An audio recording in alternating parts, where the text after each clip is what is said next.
yan? Ano yan? Magbabasa ka dito ng application ng portfolio mo? Basura? Alam mo ba yung ina-apply mo dito, miss? Ha? Marketing po. Marketing! Alam mo ba yung job description ng marketing? Yes po. Eh ano yan? Ano mga portfolio ng pag-sales yan? Pagbebenta ng suka, toyo? Ano akala mo sa kumpanya namin? Hindi porket marketing, miss, ibig sabihin nun, market, palengke. Akala mo yata palengke ito eh. Kumpanya to, miss. Malaking kumpanya. Eh yung mga portfolio mo pagtitinda ng suka, sibuyas, asin, toyo, ano yan, mag-aadobo ka? Bago ka kasi mag-apply dito, alamin mo muna yung kumpanya. Alamin mo yung credentials mo. Eh sir, maganda naman po yung credentials ko ah. Graduate po ako ng marketing. Scholar po ako ni Mayor. Graduate ka lang ng marketing, ate. Hindi mo ba alam na yung mga marketing graduate, wala namang nararating sa buhay yan? Eh ngayon, mag-a-apply ka dito, mukha kang palengkera eh.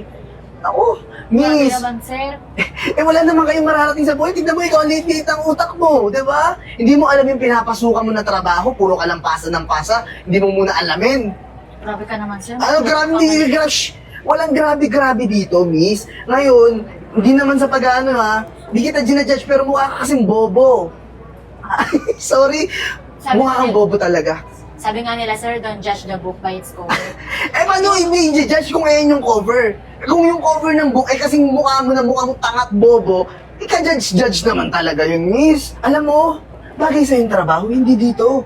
Doon ka dapat sa mga mall, sales lady, o kaya tumutulong doon sa mga bagger, o kaya naman, sa palengke, total, marketing ka naman eh. Tumulong ka na lang magsukli doon ng mantika, baka nanay mo siguro palengkera, no? Hindi po sir. Sir, nagsikap yung magulang ko para pag-aralin ako. Eh kaya lumalabas sa resume mo eh. Portfolio mo, magaling ka magtinda ng mga asin, mantika. Eh, Miss, sabi ko- wala kang puwang, shh, wala kang puwang dito.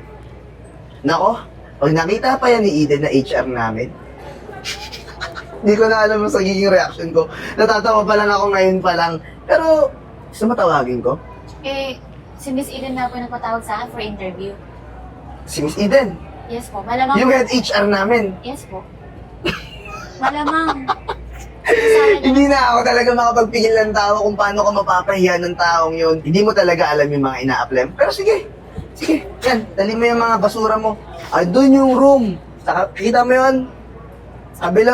Kabilang door ng room 3. Pasukin mo yan. Makikita mo si Miss Eden. okay po sir.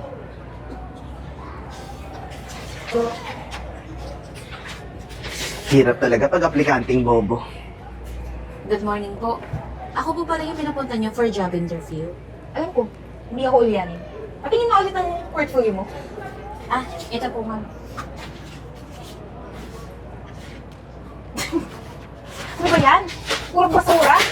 Ma'am, hindi niyo pa nga po nakikita yung ibang page eh. Unang pahina pa lang po eh.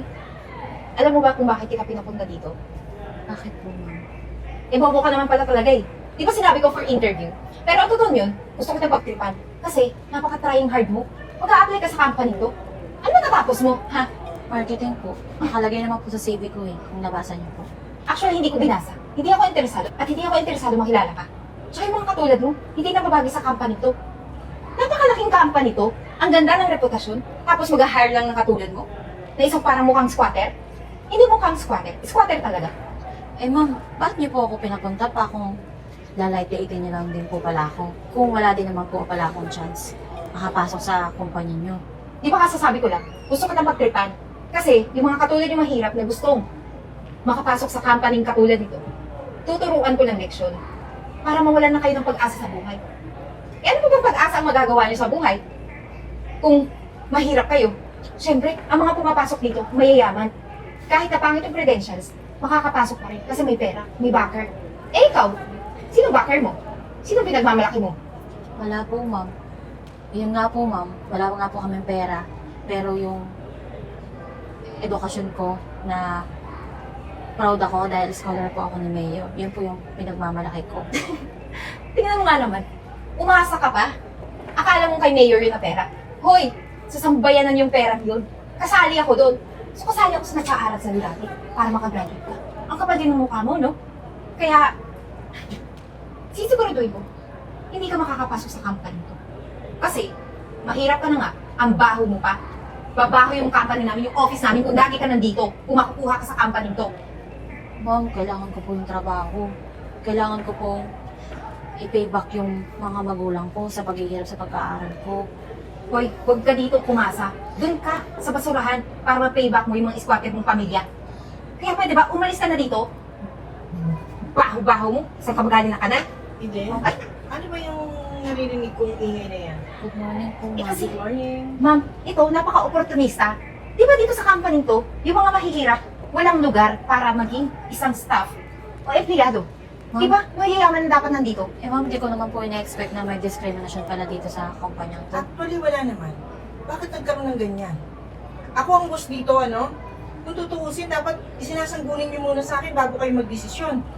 Teka lang, ma'am, ako yung HR dito. At saka responsibility ko to na ako yung mag-i-interview sa mga empleyado, di ba? Oo, pero bakit nagkaroon ng discrimination? Asan yung resume mo? Patingin nga. Ito po, ma'am.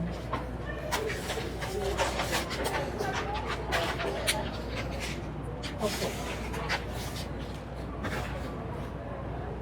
Oh, wala naman problema kung makita Eden. Good naman ang mga credentials niya, oh. Ay, naku, ma'am, baka pinake yan, no? Alam mo naman, di ba? Kahit nasa ibang mga nagagawa ng paraan. Saan pa kaya? Hindi po, totoo po talaga yan. Kahit i-check niyo pa po yung i-background check niyo pa po ako sa school ko dati. Hoy, wala kang panahon para mag-background check sa kung ano man meron ka, no? Pag-a-accept pa kitang panahon. Okay, ang tingin ko naman sa kanya, may potential naman siya at madaling turuan. Pwede niya naman siyang alalayan. Pagbigyan natin at bigyan siya ng chance para maipakita naman niya kung, oh, ang ganda ng credentials siya. Ma'am naman, please naman, bibigyan pa ng chance, tapos tuturuan pa ng ibang empleyado dito. Ako, nag-aaksaya lang sila ng panahon dito. Bobo yan. Ano ba? Tanga nga yan siguro eh. Ako na muna mag-decision, Eden. Your height. Ma'am! Talaga po, ma'am? Okay. Ma'am, teka lang. Malaking insulto niya sa akin, ha? Ako yung HR dito. Dapat dumaan siya for interview sa akin. Hindi yung ikaw na lang biglang mag-decide sa kanya, no? Eden, sumusobra ka na ha. Nakakalimutan mo na ako ang may-ari dito. Ako nga ang boss, di ba? Kahit na hindi mo galing sa'yo at magaling sa akin ang desisyon, ako pa rin ang masusunod sa sarili kong kumpanya. Naintindihan mo? Tsaka po, ma'am, under probationary pa naman po ako. So kapag puro palpak naman po yung mga ginawa ko, sige po, pwede niyo po akong tanggalin. Tumahimik ka nga. Nagmamagaling ka pa eh. Sorry, mama. Mainit ulo ko. Aalis muna ako. Okay, Miss Arian, pwede ka na mag-start bukas. Ma'am, maraming salamat po sa tiwala. Una po, may doubt ako mag-apply dito kasi nga, kailangan pala yung mga nag-apply, mapapera. Eh, ako mahirap lang. Maraming, Wala namang ganun. Ngayon ko lang nga yan nalaman. Anyway, pumunta ka kay Miss Santos sa labas, sa room 13, para mai-assist ka kung ano dapat gawin. At Para pagpasok mo bukas sa open. pagpasa ko po muna yung mga requirements ko po. Salamat po ulit. Uy, babe ha. Alam mo, naaamoy ko na talaga. Yayaman na tayo. Eh babe, hindi ko nga naaamoy na yayaman tayo eh. Alam mo kung bakit? Bakit? Dahil dyan sa area na yan. Napapansin ko lang ha, parang sip-sip na yan sa mga boss natin ha. Hindi ko naman akalain na makakapasaya dito. Bakit ba nakapasaya? Akala ko ba ibabagsak mo yan? Eh, paano ba naman? Eh, si Ma'am Gina kasi. Siya yung nag-hire din diretso. Eh, di ba dapat sa akin yung dadaan muna? Eh, yun. Ewan ko ba, nagtagal pa ng isang buwan dito. Eh paano nga? Sip-sip talaga yun. Ito namang boss natin si Ma'am Gina, tatanga-tanga rin. Eh, Nag-hire nagmamagaling. pa ng bago. Eh, kaya nga, tapos, ito pang si Arian, nagmamagaling lagi. Pag nandiyan si Ma'am Gina, laging nadikit. Yun nga yung napapansin ko. Eto pa, tinitimplahan niya palagi ng kape at saka binibigyan niya ng mga tinapay. At kung ano-ano pa, Ah, sip-sip nga talaga eh. alam mo siguro, may lahi yung mga, alam mo na, yung mga manggagamot. Siguro nilagyan na ng gayuma yung kape ni Ma'am. Posible. Eh mukha namang aswang yung babaeng yun. Tsaka ito pa, babe. Baka gusto agad ma-promote. Ay naku, hindi ako papayag, no? Ang tagal na natin dito, hindi pa tayo napopromote. Ay nako, babe. Hindi ako papayag na hindi ikaw yung mapopromote. At hindi din ako papayag na hindi ikaw yung mag-promote. Kaya ang kailangan, gawa natin to ng paraan na mapaalis yung babae yun. Babe, bago mo pa yan nasabi, naisip ko na agad yan. O anong plano mo? Sabihin mo na para ngayon talaga, ngayong araw na to, masiraan natin siya. Gagawa natin ng paraan yan. Basta magtiwala ka sa akin, kakausapin natin si Ma'am Gina. Sige. Excited galing mo na talaga. ako. Ako din. Akong bahala. Gagawin natin ang paraan yan. Sisiw lang yan. Basta may tiwala ako sa'yo. Sa pagyaman tayo dapat, kakasal tayo sa malaking simbahan. Tingnan ko sa ano lang, no? Showbiz. Pwede makiupo. Break time ko din kasi eh. Hoy, dito talaga, ha? Nakikita mo may pinag-uusapan kami dito? Importante to. Tsaka ang laki-laki ng building. Dito ka talaga. Tsaka bigla-bigla kang sumusulpot ha. May saaswang ka talaga. Ito lang naman yung break room sa floor na to eh. Hoy, Break room. Ang break room mo, doon ka sa sarili mong cubicle. Break room namin to ng girlfriend ko. Ay, hindi ko siya girlfriend. Ng HR, ni Eden. at saka, hindi mo to break room. Break room to ng mga mayayaman. Ikaw, yung break room mo, doon sa basurahan. Ang baho mo nga, didikit ka pa sa akin. Sa Alam mo, ano pagkakaalam ba talaga yung motibo mo dito sa kumpanya natin? Ha? Lagi mo tinitimplahan si Ma'am Gina ng kape, tsaka pinibigyan mo ng tinapay. Gusto mo agad ma-promote? Hindi. Eh, kayo yung nag-utos sa akin na magtimpla ng kape eh. Ginagawa ko lang naman yung Ngayon, babalik ka rin mo pa kami. Uy, bobo ka pala talaga eh, no? Hoy, ikaw ha? Kayo nga ang taga-timpla kasi dati, diba? Tapos pinasa nyo na lang sa akin. Hoy, bago ka lang dito kung makasagot-sagot ka sa amin, ha? Kaya nga Uy, nasuot Bo, ako sa ay, inyo eh. Kasi ito, no? alam kong bago lang ako. Excuse me ha? Inutusan ka namin na magtimpla ng kape namin, hindi kay ma'am. Dapat kaming gumagawa nun. Napakasipsip mo. Asan yung gayuma na nilalagay mo sa inumin mo, ha? Ilabas mo nga! Ilabas mo! Kung hindi sasambunutan ka! Wala!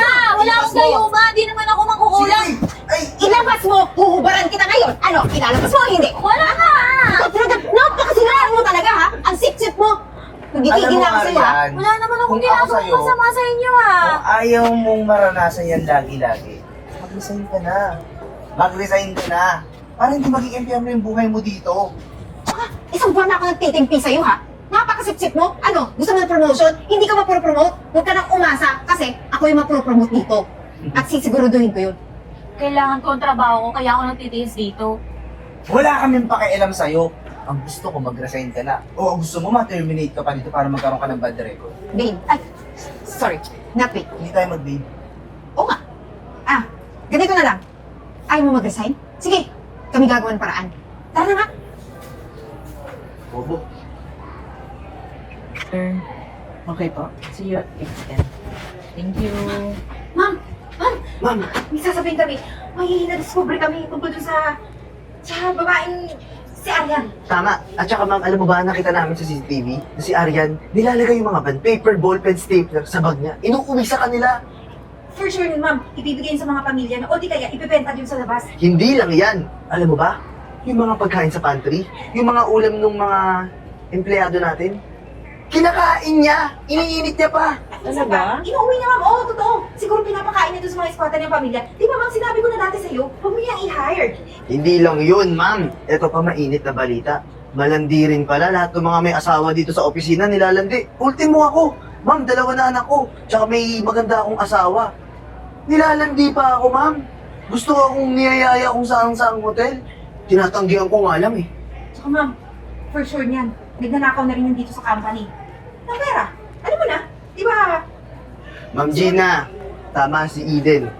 Eden, sabihin mo pa. Ayun na nga, ma'am. Eh, di ba, last month, naghahanap ka ng mga perang nawawala sa company? Eh, di ba siya lang naman dito yung last mong hinire? Eh, for sure nun. Alam niya yung pasikot-sikot na dito, di ba? Tinuruan mo. Pinaturuan dito sa empleyado natin. Ma'am Oh. Gina, kung Kaya ako sa'yo, yun. galing mo na. Ano, gusto mo ba? Ngayon din gumawa ako ng termination letter para mapirmahan nila? Ma'am, hindi ko totoo. Mayroon lang po kami pero hindi naman po ako magnanakaw. Oh, bakit pumunta ka agad dito? Narinig mo yung pangalan mo na magnanakaw ka? Totoo naman ah. Guilty ka, no? Kaya nagre-react ka ng ganyan. Ano, iyak-iyak ka ba? Kasimpatiya ka kay ma'am? Ma'am Gina, kung ako sa'yo, kung gusto mo pang tumagal tong kumpanya mo, tanggalin mo na yan. Kung maniwala ka, imbestigahan mo po muna. Marketing ako, hindi naman ako sa audit. Alam mo Paano ko kayong, malalaman yung mga pera nakawan? alam mo kayong dalawa? Tsaka po ma'am, HR po yung assign doon sa mga paper, yung mga stocks na yan eh, mga ballpen. Hoy, ano? Binibintang mo kay Eden yon? Hindi naman ako sa namimintang pero hindi ko naman po yun Tama na kayo, tama na. forte. Alam nyo kayong dalawa? 2 months na pinasusubaybayan ko kayo. Naiintindihan nyo? Yung nawawalang pera sa kumpanya na ibinintang nyo kay Arian, wala pa si Arian, nawawala na yung pera na hinahanap ko. Eh, teka lang, ma'am. Ma'am naman, malabo yan. Eh, di sana, sinabihan niyo na kami kung nawala yun, no? At na may pruweba kayo na kami yung kumuha. Bakit hindi yung sinabi? Nung dumating si Arian at pina-check ko, doon palang na-confirm na talagang nawala at kayo ang kumuha dahil na-check na ng security department na talagang kayong dalawa ang kumuha. Yung mga ibinibintang nyo kay Arian, mga stapler, kung ano-ano sinasabi nyo. Pati ako sumubaybay na. Pati ako nakamonitor na rin lagi sa CCTV. At walang katotohanan yung mga sinasabi ninyo. Ma'am, At isa pa, alam nyo na bawal ang may relasyon dito sa kumpanya ko. kaya nga nilalandi ako nito para matanggal ako Hindi. eh. Kayo ang naglandi ang dalawa. Huh? At kitang-kita ko rin. Ha? Ma'am, teka lang! Pati mga pangbubuli ninyo, kita ko din. Ma'am, teka lang, magpapaliwanag ako. Paano ka nakakasiguro na naglalandian kami? Eh, kasasabi lang yan, di ba? May asawa siyang maganda at may dalawang anak. Paano ko lalandiin yan? So, hindi ka pwede maging kabet? Ha? Ma'am, may dignidad ako. Hindi ako papatol dito, no? Tigilan mo ako, Renz. Ma'am, sa party po kanina, nadulas po si Miss Eden, babe daw. Hoy, huwag kang manira ah. Nakita ko rin kayo sa pantry kanina. Nakita ko rin sa Ma'am. CCTV. Huwag niyo naman ako Hindi, tanggalin. hindi Kahit kayo si pwede. Eden na lang yung tanggalin niyo. Siya naman may kasalanan na natin. Siya nang bubuli dito kay Arian, di ba Arian? Alam mo, para matapos na to, at ako may meeting ng alas 3. So, sa ngayon nakapag-desisyon na ako. Ma'am, teka lang! Ma'am, huwag ka... Bakit? Siya na lang tanggalin niyo. Ma'am, may pamilya ako. Umawa po kayo sa akin. Tumigil ka nga dyan! Ma'am, please, saan kayo maniwala? Bakit kayo maniniwala dyan sa isang buwan lang ditong nagtrabaho? Ako, ilang taon na ako dito ha? Eh, bobo ka talaga. May CCTV na nga. Huling-huli ka. Yun na nga, Huling-huli na siya, di ba, ma'am? pareho kayo. Ma'am, huwag mo na ako Pareho idamay. Siya kayo. na lang. Pareho kayo. Ha? Tapos na yung desisyon ko. Ha? Antayin nyo na lang yung mga patong-patong na kaso na isinampa ko para sa inyo. Antayin nyo na lang. At tatanggalin ko na kayo dito sa kumpanya ko. Ma'am, maawa po kayo sa akin. May dalawa akong anak. Di ka ba naaawa sa akin? Siya na lang yung tanggalin mo. Masama ugali nito. Tumigil ka nga dyan! Mabait talaga ako. Ayun, patawarin mo na ako. Siya na lang yung tanggalin niyo. Dami na sa inyo nagreklamo. Ayaw, Katrabaho niyo noon. ayaw nyo matanggal? Pumayo po! Pwede natin pag-usapan yan. Bayaran nyo lahat ng kinuha nyo sa kumpanya ko. Kaso, hindi namin Ma'am, mapapayaran. Million po yun eh. Alam nyo pala eh. So, magulo kayo sa kulungan. Umalis na kayo sa harapan ko. Sinabi ko sa inyo, alas 3 may meeting ako. Sinasayang nyo ang araw ko. Kasalanan mo yan eh. Dito tayo tapos. Gina, maraming salamat po. Kasi po, hindi niyo po pinakinggan yung mga paninira ng dalawang din tungkol sa akin. Hindi. Matagal na silang sinusubaybayan dahil yun nga, yung pagkawala ng pera ng kumpanya. At maraming salamat kung di ka dumating talagang hindi mako-confirm na talagang milyon ang nawala sa kumpanya. Sobra ako na-disappoint sa dalawang yan dahil ang tagal na nilang tao ko sila rito tapos biglang ganyan, nahikayat rin silang gumawa ng hindi maganda. Anyway, gusto mo lumipat kay Miss Eden na posisyon? Hindi na po. Okay na po ako sa Marketing. marketing. Okay. Opo, kasi malaking tulong din po yung mga commission eh. Okay. Pag nakakasil ako ng marami. Paano Miss Ayan? Keep up the good work, ha? Opo, maraming po salamat, ma'am. Okay. God bless po. Sige. Thank you.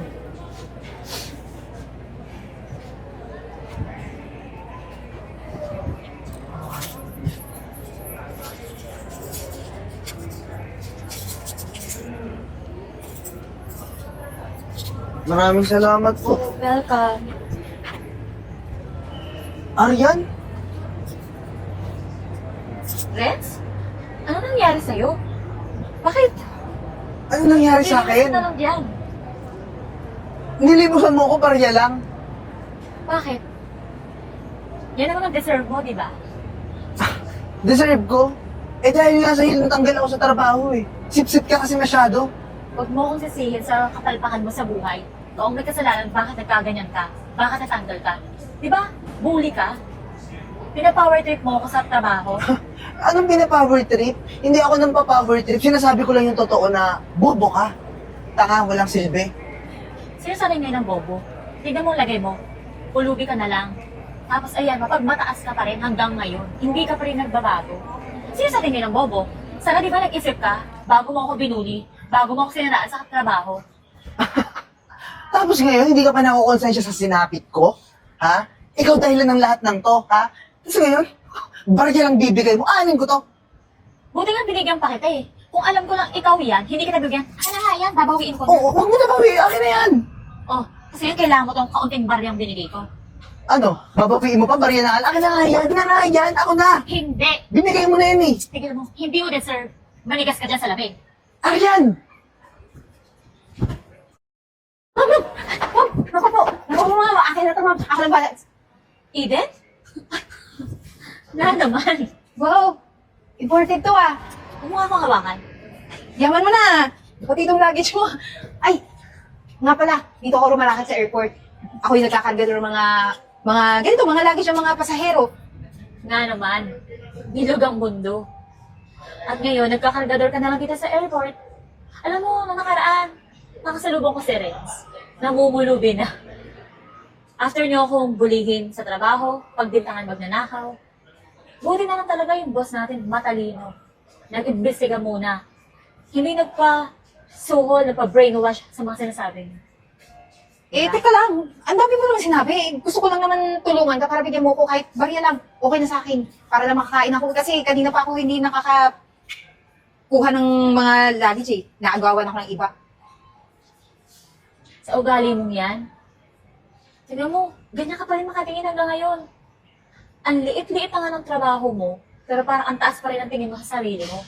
Paano ba naman? Parang walang kumpiyansa sa akin, walang tiwala. Eh di ba, ikaw ang nagnakaw sa company. Anong ini-expect mo sa akin? Magtiwala sa'yo? Pagkakatiwala ko sa'yo, luggage ko, may mga importanteng bagay ako dito nakalagay. Hindi na. Kaya ko sarili ko. May kamay ako. Diyan ka na nga. Sana, may natutunan kayo. Sa karmang tinatamasa nyo ngayon. Ang bait talaga ni Lord. Yung mga mabubuting tao, pinagpapala niya. Yung masasamang gaya nyo, ayan, kinakarma. Naghihirap sa buhay. Masyado ka namang maraming sinabi. Nire-remind lang kita. Naiwan na kita. Ang bihira. Pera na, bato pa. Okay na.